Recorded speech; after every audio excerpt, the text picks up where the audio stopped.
পুত্র সন্তানের জননী হয়েছে ইশারা। গোলুমোলু ধবধবে ফর্সা একটা সুন্দর বেবি, যাকে দেখে নার্স ডাক্তারাও মাশাআল্লাহ বলে উঠেছে কয়েকবার। আমান বাবু দুনিয়াতে আসার খবর জেনেই আজান দিয়েছে। আহাদ ছুটেছে মিষ্টি আনতে। গোটা হসপিটালের সবাইকে মিষ্টি মুখ করাবে। ইশারার বাবা ভাইকেও কল করে জানানো হয়েছে। বাবুর পিক পাঠানো হয়েছে। নার্স যখন বাবুটাকে পরিষ্কার করে সাদা তোয়ালে মুড়িয়ে কেবিনের বাইরে নিয়ে এলে তখন প্রথমেই কোলে নিয়েছে আবরার। নার্সের হাতে ধরিয়ে দিয়েছে মোটা অঙ্কের কিছু টাকা। ছোট্ট ছানাটাকে সে যখন কোলে তুলে নিচ্ছিল তার হাত দুটো থরথর করে কাঁপছিল। বুকের ভেতরে প্রশান্তির হাওয়া বয়ে চলেছিল। এ যেন একটা ছোট্ট চাঁদ। শুকনো অধর চেপে চুমু খেয়েছে চাঁদের কপালে। আতিয়া বেগমের ব্যস্ততা কমছে না।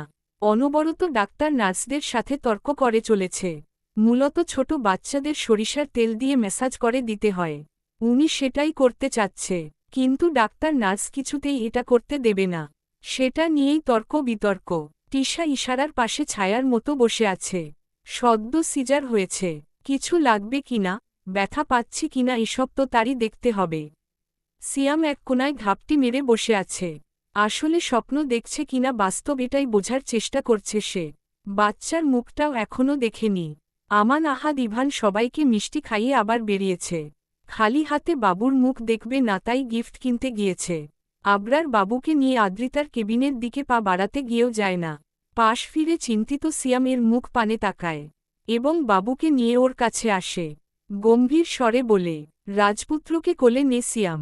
ধ্যান ভাঙল যেন সিয়ামের। সে মাথা তুলে প্রথমেই তাকায় আবরারের মুখ পানে, তারপর বাবুর পানে। ভাই, আমার মতো একটা ভণ্ড কবির ছেলে এত কিউট কেমনে হইল? ডাক্তাররা মনে হয় ভুল করে অন্য বেবি আমাদের দিচ্ছে। আবরার ভয়ানক দৃষ্টিতে তাকায় সিয়ামের পানে। ব্যাসস মুহূর্তেই সে শুকনো ঢোক গিলে এবং বাবুকে কোলে নেয়।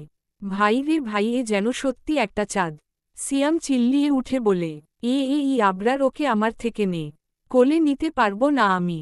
আবরার তাড়াহুড়ো করে সিয়ামের থেকে বাবুকে নিয়ে নেয় এবং বলে, হোয়াটস রং উইথ ইউ? সিয়াম জিভ দ্বারা ঠোঁট ভিজিয়ে বলে, ওর থেকে দূরে দূরে থাকবো ভাই।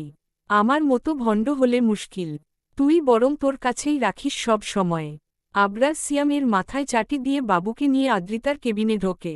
সিয়াম মুচকি হাসে।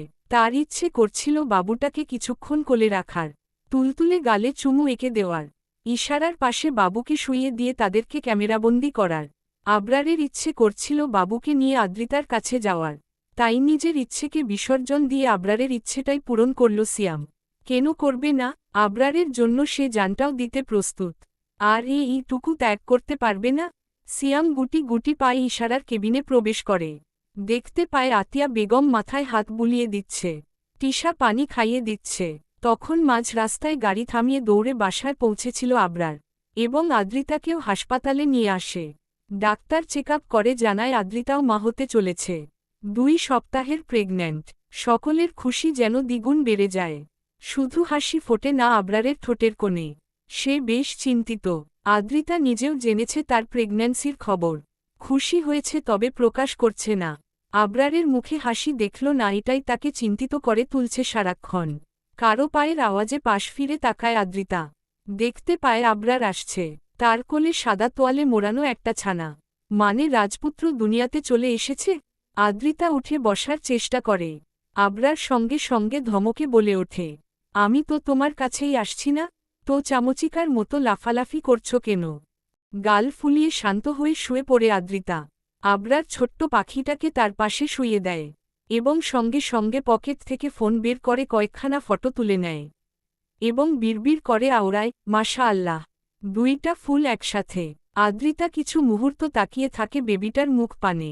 তারপর বলে ওঠে, কিছুদিন পরে আমাদেরও এমন একটা বেবি আসবে আবরার। আপনি কি খুশি না? আদ্রিতার কথা শেষ হওয়ার সঙ্গে সঙ্গেই বাবুটা কেঁদে ওঠে। বোধ হয় তার খিদে পেয়েছে। পাবে না? কখন থেকে এর কোল ওর কোল ঘুরু ঘুরু করছে। আবরার আদ্রিতার কথার জবাব না দিয়ে বাবুটাকে তুলে নিয়ে কেবিন থেকে বেরিয়ে যায়। আমান আহাদ ইভান ততক্ষণে চলে এসেছে। আমান এনেছে গোল্ডের চামচ এবং বাটি। তার অনুরোধ তাদের রাজপুত্রকে এই বাটি থেকেই খাওয়ানো হবে। আহাদ বাবুর জন্য গোল্ডের চেইন এনেছে। আর ইভান ইশারার জন্য ব্রেসলেট এনেছে। বাবুকে খাওয়ানোর জন্য ইশারার কোলে দেওয়া হয়।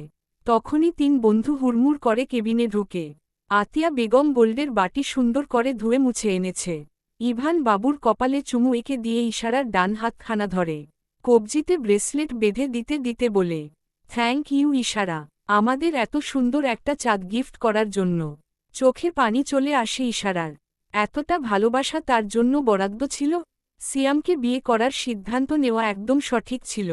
আমান নিজে হাতে বাবুর মুখে 1 চামচ দুধ দেয় এবং খুশিতে লাফিয়ে ওঠে। আবরার এক কোণায় দাঁড়িয়ে আছে। তিশা বলে, ভাইয়া আপনি গিফট ছাড়াই বাবুকে দেখলেন, কিছুই দিবেন না ওকে? আমান করা দৃষ্টি তাকায় তিশার মুখ পানে, মানে চুপ করতে বলছে।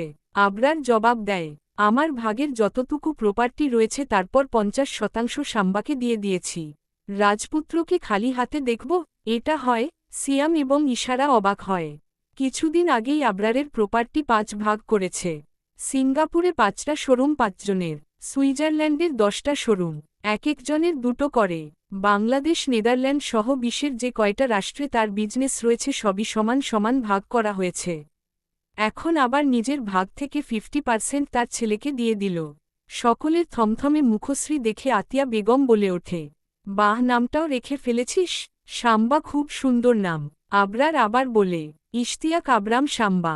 ইশারা তোমার পছন্দ না হলে চেঞ্জ। ইশারা আবরারের কথা শেষ করতে না দিয়েই বলে ওঠে, খুব পছন্দ হয়েছে ভাইয়া, আমার বাবুর নাম এটাই থাকবে। গাল ফুলিয়ে ফেলে তিশা বলে, আমি আর আদ্রিতা কি দোষ করলাম? আমাদের নামের সাথে কেন মিলল না? সিয়াম বলে, এত ভারী অন্যায়, কেন মিলল না? যুদ্ধ ঘোষণা করো তিশা, আমি পেছনে আছি, সুযোগ বুঝে দৌড়ে পালাবো। সকলেই হেসে ওঠে। আবরার সিয়ামকে বলে, তুই গিয়ে ওদের পাশে বসো, একটা পিকচার তুলে দেই। আমান জোর করে সিয়ামকে বসিয়ে দেয় ইশারার পাশে থাকা তুলে। পিকচার তুলে দেয়। তারপর সবাই মিলে দাঁড়ায় পিকচার তুলবে। তখনই তিশা বলে, 1 মিনিট, আমি আদ্রিতাকে নিয়ে আসি। অহনা হিংসুটে নয় মোটেও, তবুও কেন জানি আজকে তার হিংসা হচ্ছে। কোনো মতেই সে মানতে পারছি না। আবরার তাসনিম তার ভাই, একই মায়ের পেট থেকে তাদের জন্ম। তার ছেলের জন্মের পর আবরার তাকে হাসপাতালের দেখতেও যায়নি, এমনকি বাসায় ফেরার পরেও একটু কোলে নেয়নি। অথচ সিয়ামের ছেলেটার জন্য নিজের জান দিতেও প্রস্তুত। বোনের সাথে বন্ধুর তুলনা, বন্ধুই বড় হয়ে গেল। আখি পল্লব যে ওঠে অহনার। তার 2 বছরের ছেলে আহিল গোটা বাড়িতে হাঁটাহাঁটি করছে, তাকে থামানোর সাহস কারণ এই। একবার কিচেনে গিয়ে এটা ওটা ফেলে দিচ্ছে তো আবার ড্রয়িং রুমে টি টেবিলে থাকা জিনিসপত্র ফেলে দিচ্ছে। আদ্রিতা অবশ্য বাচ্চাটির এসব কর্মকাণ্ডে সাপোর্ট করছে, নিজেও যেন বাচ্চা হয়ে উঠেছে। আহিলের সঙ্গে তাল মিলিয়ে খেলছে, কখনো কখনো হাসিতে ফেটে পড়ছে। আতিয়া বেগম কিচেনে ঢুকে পড়েছে, সকলের জন্য রান্না করতে হবে। অহনা, আবরারের গম্ভীর কণ্ঠস্বরে চমকে ওঠে অহনা। তাড়াহুড়ো করে চোখ মুছে পেছনে ঘুরে তাকায়, একটু হাসার চেষ্টা করে বলে, জি ভাইয়া, কিছু বলবে? আবরার দীর্ঘশ্বাস ফেলে বলে, তোর অনেকেই আছে, মা আছে, হাজবেন্ড আছে, শ্বশুর বাড়ি আছে, কিন্তু সিয়াম আমান আহাদ ইভান ওদের আমি ছাড়া কেউ নেই। তুই আমাকে ছাড়া থাকতে পারিস, কিন্তু ওরা পারে না। আমার খারাপ সময়ে তুই ছিলি না, ওরা ছিল। এখনো আমার বিপদে তুই থাকবি না, কিন্তু ওরা থাকবে। তাই ওদের নিয়ে হিংসা করবি না। ওরা ছাড়া আবরার তাসনিম শূন্য। আই থিঙ্ক বুঝতে পেরেছিস। নিজের বক্তব্য শেষ করে বড় বড় পা ফেলে চলে যায় আবরার। অহনার বুকের ভেতরটা কাঁপছে। এই প্রথম সে রিয়েলাইজ করল আসলে ভাইয়ের খারাপ সময়ে সে ছিল না। একই শহর থাকত কিন্তু কখনোই ভাইয়ের খোঁজ নেওয়া হয়নি। রক্তের সম্পর্কের থেকে আত্মার সম্পর্ক বেশি গভীর। ইশারাকে তার কক্ষে শুইয়ে দিয়েছে তিশা, এখন ওর জন্য খাবার বানাচ্ছে। সিয়াম ইভান এবং আহাদ একটু বেরিয়েছে। আহাদের একটা মেয়েকে ভালো লেগেছে। হাসপাতাল থেকে ফেরার পথে পার্কে দেখেছে মেয়েটিকে এবং কথাখানা ভুলবশত সিয়ামের কাছে শেয়ার করেছে। এখন আর 1 সেকেন্ডের টিকতে দিচ্ছে না সে। মেয়েটাকে দেখবে, বিয়ের প্রপোজাল দিবে, তারপরে ক্ষান্ত হবে। সিয়ামের জেদের কাছে হার মানে আহাদ এবং ইভান। তারা ছুটে চলেছে সেই পার্কের উদ্দেশ্যে। পথিমধ্যেই দেখা হয়ে যায় আমানের সঙ্গে। সে ওর সঙ্গে যাচ্ছে। ভাগ্য ভালো ছিল বোধহয়, তাই মেয়েটাকে পেয়ে যায়। পার্কের এক কোণায় থাকা ব্রেঞ্চে বসে আছে। মনটা বোধহয় খুব খারাপ, কেমন উদাসীন ভঙ্গিমায় আসমান পানে তাকিয়ে আছে। আমান শার্টের কলার ঠিক করতে করতে এগিয়ে যায়। মেয়েটার পাশে বসতে বসতে বলে, you are looking so beautiful. তা আপনার নাম কি? মেয়েটা বাঁকা নয়নে খানিকক্ষণ তাকিয়ে থাকে আমানের মুখপানে। তারপর বলে, আপনি আবরার তাসনিনের বন্ধু না? আর তিশার বর্ণা? আমান হরকায়। এখনই আবার তিশা আর আবরারকে বলে দিবে নাকি? শুকনো ডোক গিলে মুহূর্তেই মেয়েটির পা জড়িয়ে ধরে আমান। আহাদ এবং ইভানও দৌড়ে এসে আমানের পেছনে বসে। মেয়েটি ভরকায়। ওরা কান্নার শব্দে বলে ওঠে, ওরে হো হো আমার মা, তুমি আমার খালা, লাগলেই আপা বলেও ডাকতে পারি। তবুও এই খবর আমার বউ আর বন্ধু বলিয়েন না। ওরা আমাকে বাড়ি ছাড়া করবে। পিচ পিচ করে কে জয়িক নদীতে ভাসিয়ে দিবে। সিয়াম বলে ওঠে, দাঁড়ান, আপনাকে কবিতার ভাষায় বোঝাই ব্যাপারটা। খাবে আমার মায়ের, কাটবে ওর গলা। আমরা সাথে ছিলাম বলে যাবে আমাদের কল্লা। অকালে মরতে চাই না, কতদিন হলো গরুর মাংস খাই না। আজকে বাড়িতে গিয়ে খাবো আমি কলা। তুমি কাউকে বলিস না কিছু, ওরে আমার মনা। আমানের কান্না থেমে যায় সিয়ামের কবিতা শুনে। মেয়েটাও স্তব্ধ। সে বাংলাদেশি বড় হয়েছে, এমন উদ্ভট কবিতা কখনোই শোনে না। আহাদ বলে ওঠে, ভাই তুই পাকিস্তান থেকে খাওয়াস্থানে কেমনে গেলি? মেয়েটি নিজের পা ছাড়িয়ে নিয়ে বলে, আপনারা শুরুটা করলেন কি? আমি কাউকে কিছু বলবো না, আপনারা উঠুন। তবুও ওরা ওঠে না। ইভান বলে, এই আহাদ হালা হালা আপনারে দেখে ফিদা হয়ে গেছে, বিয়ে করতে চাচ্ছে না। এই সিয়াম এটাকে কবিতার ভাষায় শোনাতো। সিয়াম কাশি দিয়ে গলা পরিষ্কার করে বলে, যদি তুমি থাকে রাজি, ডাকবো আমরা কাজী। গরুর মাংস দিয়ে ভাত। বাকিটা শেষ করার আগে আমান ঠাস করে একটা থা পপ মারে সিয়ামের মাথায়। বলে, আরেকবার গরুর মাংস বললে কুত্তার মাংস খাওয়ায় দেব তোকে। সিয়াম মাথায় হাত ডলতে ডলতে বলে, হালা, তোর মেশিন নষ্ট হয়ে যাবে দেখিস। নিরীহ আমি কতদিন হলো গরুর মাংস খাই না। ওরা সকলেই দৌড়ে পালিয়ে যায় মিস স্থান থেকে। এই হালা আজকে গরুর মাংস মাংস বলে জান্ডা খেয়ে দিবে সকলের। মেয়েটা হাবলার মতো তাকিয়ে থাকে। কি হয়ে গেল এটা? ইশারা সাব্বাকে ঠিকঠাক করলে নিতে পারে না। তার প্রথম কারণ হচ্ছে ঘা এখনো শুকায়নি। আর দ্বিতীয় কারণ জীবনে প্রথমবার সে বাচ্চা কোলে নিচ্ছে। একটু তো সমস্যা হবেই। তিশা এবং আদ্রিতা খুব হেল্প করে ইশারাকে।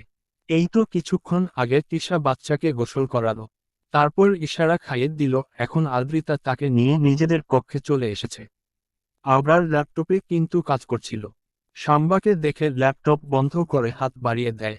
আদ্রিতাও বাচ্চাকে আবরারের কোলে দিয়ে নিজেও পাশে বসে কিছু মুহূর্ত দুজনের মুখপানে তাকিয়ে থেকে প্রশ্ন করে, আবরার ডাক্তার বলেছিল আমাদের বেবি হবে না, তাহলে কি করে হলো? আবরার জবাব দেয় না। আদ্রিতা বুঝতে পারে সাহেবকে মেরে ফেললেও এই প্রশ্নের জবাব দেবে না, কেননা ইতোমধ্যেই প্রায় 500 বার একই প্রশ্ন করে ফেলেছে সে। একবারও লাট সাহেব মুখ খোলেনি, যেন দাঁতে পোকা বসেছে। তাই মুখ বাঁকিয়ে লোকটার কাঁধে মাথা রাখে। আচ্ছা, আমাদের বেবির নাম রাখব কি? এবারে মুখ খেলে আবরার সাম্বার কলাপে চুমু দিয়ে বলে, আহিরা তাসনিম। আদ্রিতা কপাল কুঁচকে বলে, ছেলেও তো হতে পারে। হবে না, সাম্বা বাবার পার্টনার হয়ে কিউট একটা মেয়ে আসবে, আর তাকে আমি সাম্বার সাথে বিয়ে দিব। আদ্রিতা হেসে বলে, হ্যাঁ, বড় হয়ে সাম্বা আহিরাকে ফেলে অন্য দেশে চলে যাবে। আমার মতো আমার মেয়েটাও দুঃখ পাবে। পৃথিবীর যে প্রান্তেই যাবে আহিরার বাবা সেকেন্ডই তাকে ধরে নিয়ে আসবে। আমার মেয়ে ছাড়া সাম্বার আর কোনো অপশন থাকবে না। পিচ্চিটা কি বুঝলো কে জানে। সে খিল খিল করে হেসে ওঠে। তার হাসি দেখে আবরারও হাসে। লুক, আহিরার কথা শুনে কত হ্যাপি সে। আদ্রিতা মুখ বাঁকায়। এই বাচ্চা তার গোমরা মুখ চাচ্চুর মতো হবে কি নাকে জানে। হলে তো মুশকিল। একটা হাতি সামলাতে আদ্রিতার জান যাচ্ছে, আরেকটা হাতি সামলাতে তার মেয়ের জান যাবে। পাখি যাও, পানি খেয়ে এসো। কিন্তু আমার তো তেষ্টা পায়নি। তাও খেতে হবে। 2 ঘন্টা অন্তর অন্তর পানি খাওয়া খেতেই হবে। জলদি যাও। বড় ভাগ্য করে পেয়েছিলাম আপনাকে।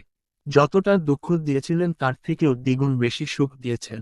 দুঃখ কাকে বলে আর বুঝতাই দিলেন না। আবরার অফিসে যাবে বলে রেডি হচ্ছে। প্রায় বাঁধতে বাঁধতে আদ্রিতার মুখ পানে এক পলক তাকায়। আগের চেয়ে বেশ মোটা হয়েছে। গাল দুটো টমেটোর মতো গোল হয়ে গেছে। ডোলাঢালা ম্যাক্সি পরে থাকে সারাক্ষণ। গলা কুচকুচে কালো হয়ে গিয়েছে। আবরার ডাক্তার দেখিয়েছে এটার জন্য, তবে তো ফল পাওয়া যায়নি। আতিয়া বেগমের মতে মেয়ে বাবু হলে মায়েদের গলা কালো হয়। আদ্রিতা এখন একটুতেই হাঁপিয়ে ওঠে। হাঁটাচলা করতেই পারে না। বেচারি তিশা প্রচণ্ড কষ্ট করে। সাম্বার দেখাশোনা পাশাপাশি আদ্রিতার কখন কী লাগবে সবটাই নজরে রাখে। আবরার কথা বলছেন না কেন? আবরার আদ্রিতার সামনে এসে হাঁটু মুড়ে বসে পড়ে উঁচু উড়ে ওষ্ঠ ছুঁয়ে বলে, আসছি আমি, সাবধানে থাকবে। আদ্রিতা কপাল কুঁচকে বলে, যেতেই হবে কেনে, ইম্পর্টেন্ট মিটিং আছে, দ্রুত চলে আসব। তারপর ওর কপালে ওষ্ঠ ছুঁয়ে আবরার চলে যাওয়ার উদ্দেশ্যে পা বাড়ায়। বাবা মা গেছে আমায় কেন বলেননি? পা থেমে যায় আবরারের। পেছনে ঘুরে তাকায় আদ্রিতার মুখ পানে। কি ভেবেছিলেন আমি দুঃখ পাবো? থাকো পাখি, এসে সব কথা শুনবো। চলে যায় আবরার। আদ্রিতা মুখ বাঁকায়। লাট সাহেব একটা, তবে হ্যাঁ মানতেই হবে লোকটা অন্য রকম। এই যে প্রেগন্যান্সির পর থেকে আদ্রিতার শরীর ভালো থাকে না। মাঝ রাতে খিদে পায়, হাত পা ব্যথা করে, বমি পায়। মানুষটা বড্ড ধৈর্য নিয়ে সবটা সহ্য করে নেয়।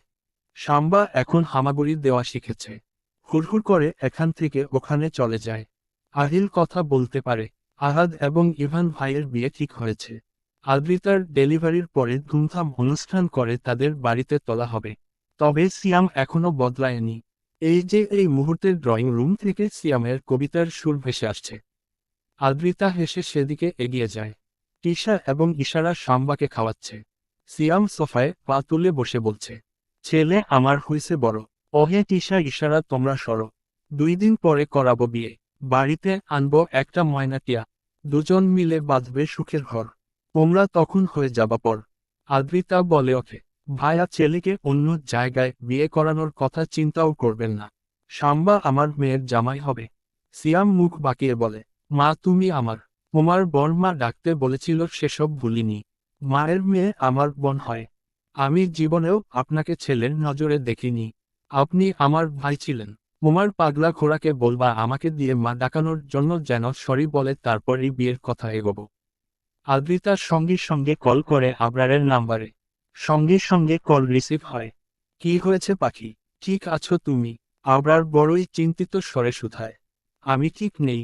সিয়াম ভাই বলছে আপনি সরি না বললে ছেলে বিয়ে দিবে না।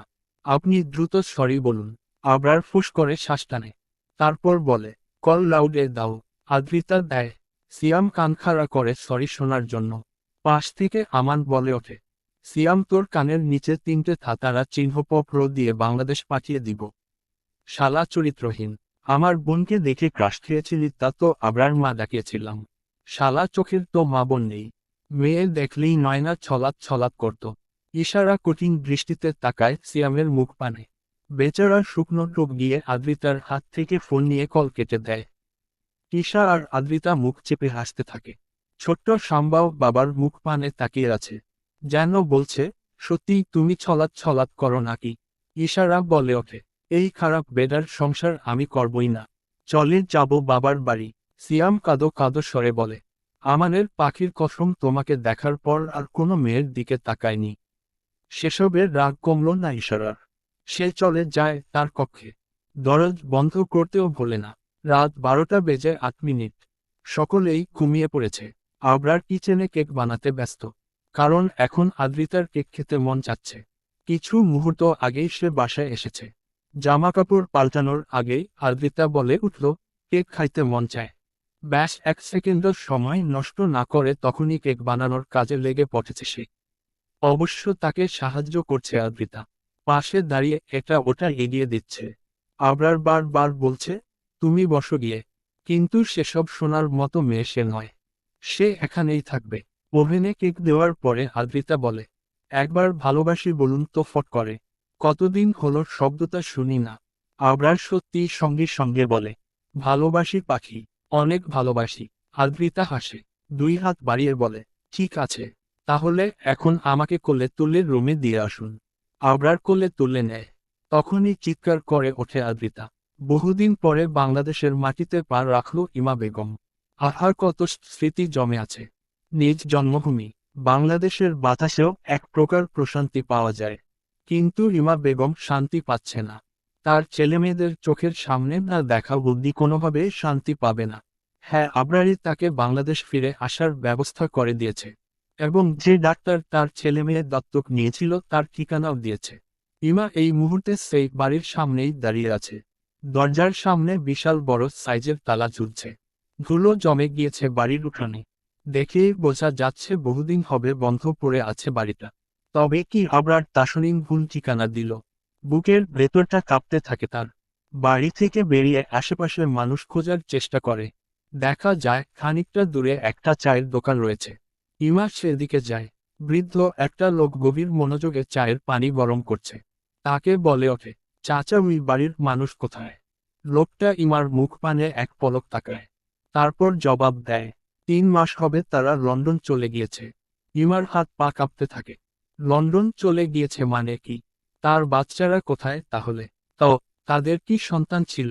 ছিল না। দুটো বাচ্চা দত্তক নিয়েছে বছর দুয়েক হবে। চাঁদের মতো সুন্দর বাচ্চা দুটো। তাদের সঙ্গে নিয়ে চলে গিয়েছে। আর কখনো বাংলাদেশ ফিরবে না। হতাশ ইমার দুচোখ বেয়ে দুফোঁটা অশ্রুকণা গড়িয়ে পড়ে। সব শেষ হয়ে গেল তার। স্বামী মুখড়ে গেল। সন্তানরা চলে গেল। অসহায় ইমা এখন কোথায় যাবে? কার কাছে থাকবে? এত বড় দুনিয়াতে তার আর আপন বলতে কেউ রইল না। হাতের উল্টো পিঠে চোখের পানি মুছে চলে যায় সেখানে থেকে। বাস ধরে কক্সবাজারের উদ্দেশ্যে রওনা হয়। 6 ঘন্টার ব্যবধানে পৌঁছে যায় কক্সবাজার। ফিরে আসে নিজ বাসস্থানে। বাবার বাড়ি। এখানেও কেউ নেই। বাবা মা মারা গিয়েছে। পড়ে আছে শুধু ছোট্ট একটা ভাঙা ঘর। এখান থেকেই শুরু হয়েছিল ইমার গল্প। এই ঘরেই এসেছিল আরিফ জমি কেনার প্রস্তাব নিয়ে। ইমা খুবই বুদ্ধি করে ঢুকে পড়েছিল তার জীবনে। আরিফের সংসার ভেঙেছে। তাকে নিয়ে সিঙ্গাপুর পাড়ি জমিয়েছে। টাকার পাহাড় গড়েছে। বিলাসিতা করেছে। শেষ মুহূর্তে শূন্য হাতেই ফিরতে হলো। কিছুই রইল না তার। ডাক্তাররা ভীষণ চেষ্টা করেছে নর্মাল ডেলিভারি করার। কিন্তু সেটা কিছুতেই পসিবল হচ্ছে না। কিছু জটিলতার কারণে সিজার করতেই হবে। আবরার তাতে সায় জানিয়েছে। তবে আদ্রিতা ইঞ্জেকশন নিতে চাচ্ছে না। ইয়া বড় একটা ইঞ্জেকশন দেওয়া হবে তাকে। দেখেই চিৎকার করে কান্না করা শুরু করেছে। করিডোরে পায়াচারি করতে থাকা আবরার দৌড়ে কেবিনে ঢুকে পড়ে। তার পেছনে পেছনে ঢোকে সিয়াম। আমান আহাদ ইভান বাইরেই রয়েছে। আবরারকে দেখেই আদ্রিতা জড়িয়ে ধরে আর বলে, আমি ইঞ্জেকশন নিতে চাই না। আর এই ডাক্তার ইঞ্জেকশন দিবেই। মেজাজ চটে যায় আবরারের। সে সিয়ামকে উদ্দেশ্য করে বলে, সব থেকে বড় সাইজের ইঞ্জেকশনটা এর জায়গা মতো ঢুকিয়ে দিত সিয়াম। বাধ্য সিয়াম তখনই একটা ইঞ্জেকশন হাতে দেয় এবং ডাক্তারের দিকে এগোতে থাকে। ডাক্তার শুকনো ঢোক গিলে বলে, ইঞ্জেকশন দিতেই হবে ওনাকে, না হলে সিজার করা পসিবল হবে না। আর সিজার না করা অবধি ওনার ব্যথা কমবে না। আবরার বুঝল। সে আদ্রিতাকে জড়িয়ে রেখে ডাক্তারকে ইশারা করে ইঞ্জেকশন দেওয়ার। ডাক্তারও অতি গোপনে ইঞ্জেকশন পুশ করে। আদ্রিতা বিড়বিড় করে বলে ওঠে, ব্যথা পেলাম না আবরার। আপনি আমার সাথে থাকলে, আমাকে জড়িয়ে রাখলে মৃত্যুকেও ভয় পাবো না আমি। থাকুন না আবরার।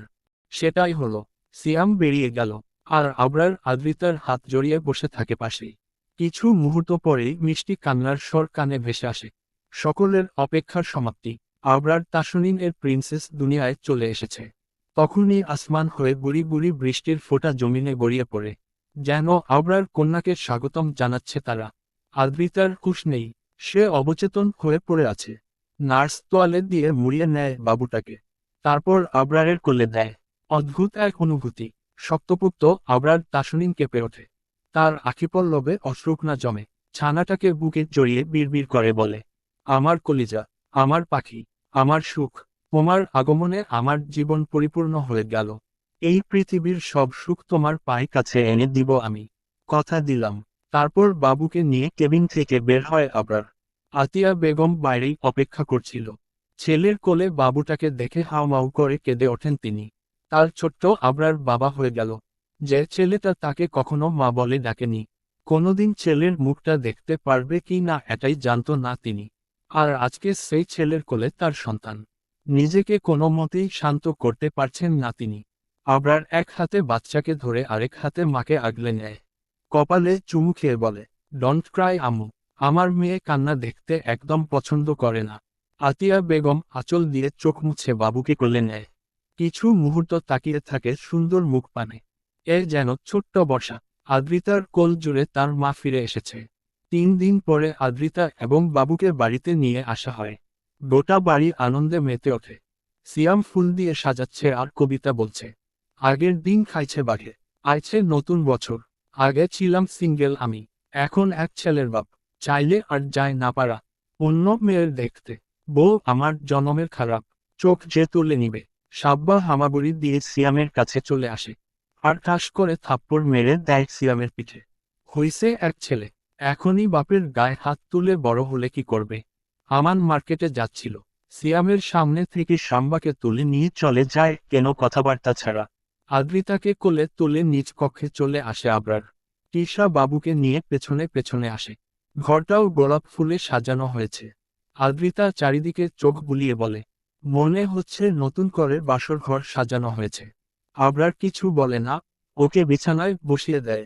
তিশা বাবুকে আদ্রিতার কোলে নিয়ে বলে, খিদে পেয়েছে ওর, খাওয়াও, বলেই বেরিয়ে যায়। আদ্রিতা তো বাবুকে ঠিকঠাক কোলে নিতে পারে না, খাওয়াবে কি করে? শেষমেশ আবরার সাহায্য করে। আবরার জীবনটা কেমন পূর্ণতায় ছেয়ে গেল তাই না? কি ছিলাম আর কি হয়ে গেল? আবরার আদ্রিতার কপালে চুমু খেয়ে বলে, আগেও তোমাতে আসক্ত ছিলাম, এখনো তোমাতেই আসক্ত আছি, ইন ফিউচারও থাকবো। সমাপ্ত।